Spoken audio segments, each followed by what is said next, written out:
I am here with my friend Adam of Plugged In fame. Hello, Adam. How are you doing, Andy? I'm fine. Hay fever is at an all-time high. Oh The man. grass is just, let's just chuck clouds of pollen into the atmosphere. Oh, Everybody listening is now scratching and itching and reaching I for know, right? Well, antihistamine. It's you can fine. probably hear my nose is stuffed up too, so I'm not Yeah, much better.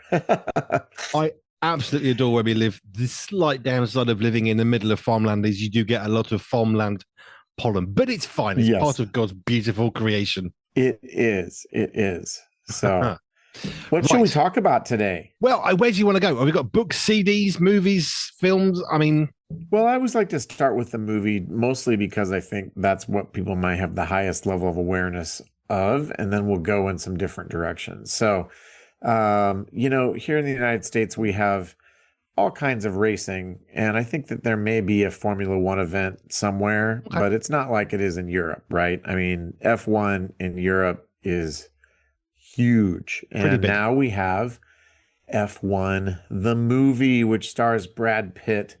If you're going to throw some old movie star in a racing movie, it feels like Brad Pitt is as likely a candidate as any. He plays a guy named Sonny Hayes, who had a very, very promising start to his career, had a horrible accident when he was young, and it really just kind of took him out. And so he has continued racing just kind of wherever he can, whatever he can, dirt track, racetrack.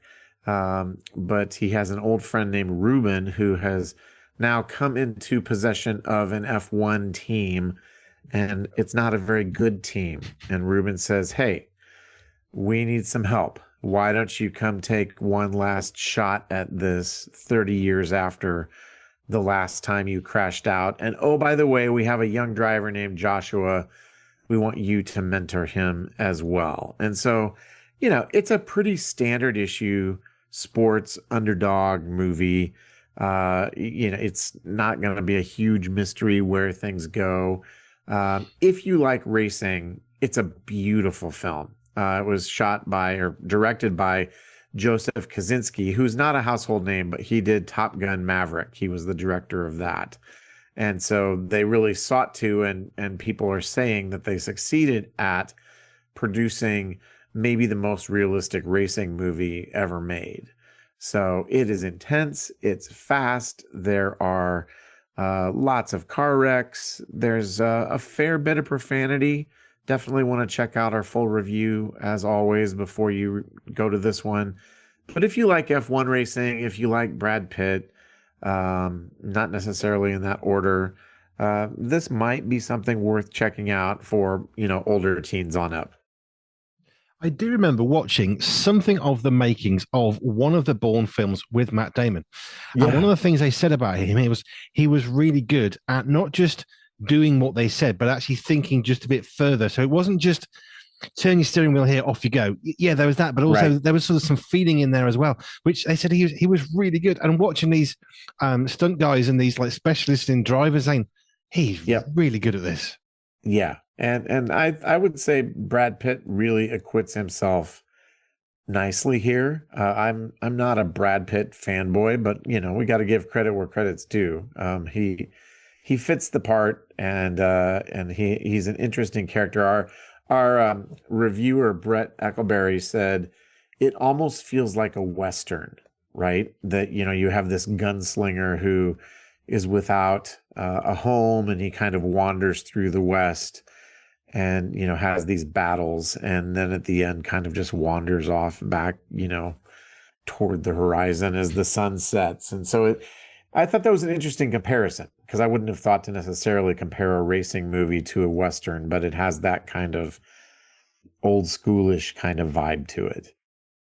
Well, that one's got me hooked. If it's got a bit of Western in there, I'm already thinking that's what I quite fancy watching, which maybe reveals something of me. John Wayne fan. Yeah. Um, Yes. I love John Wayne. He's great. Yeah. Oh, wasn't he brilliant? Right. Anyway, where would you like to take us next? Because Well, that let's sounds do really a cool. video game. We have a new game out. Our review is just going up. I've just got done editing it. It'll be up later today. It is called Fantasy Life I, The Girl Who Steals Time. And this is a game that's rated E for everyone. And that usually means that there's no content to deal with. Now, this is a game, it's kind of a sim game where you play this cute little character and you establish a little city, you do some fighting, some crafting, some gathering. There are 12 different sim kind of jobs you can do.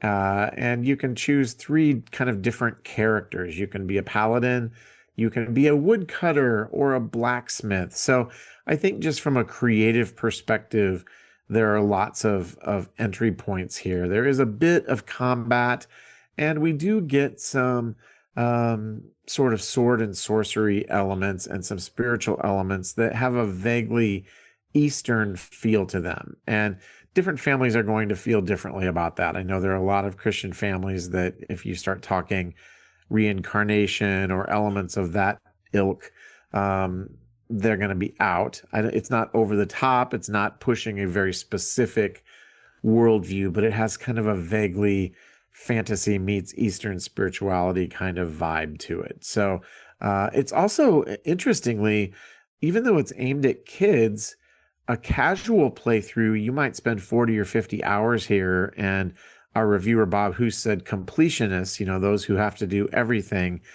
you could spend 100 hours on this game. And I think that as we think about well, let me back up. I think that we often talk about the influence of screens as if it's all the same kind of influence, right?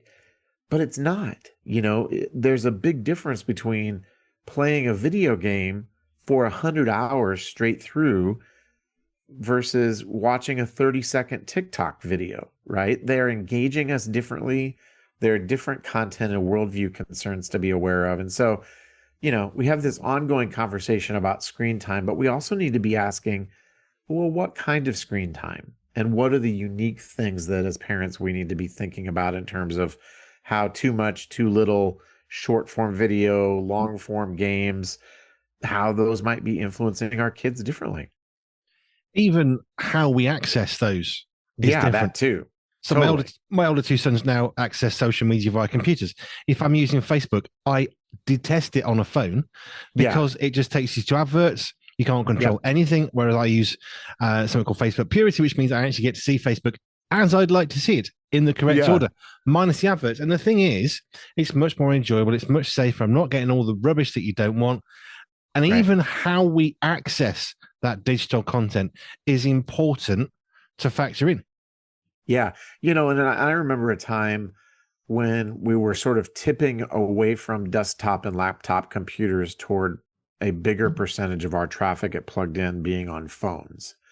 And I remember thinking, why would you ever want to look at this content on a phone? That's dumb.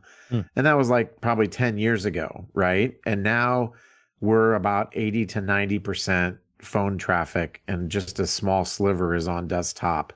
And you just keep habituated to that thing in your hand, right? And experiencing it in a different kind of medium.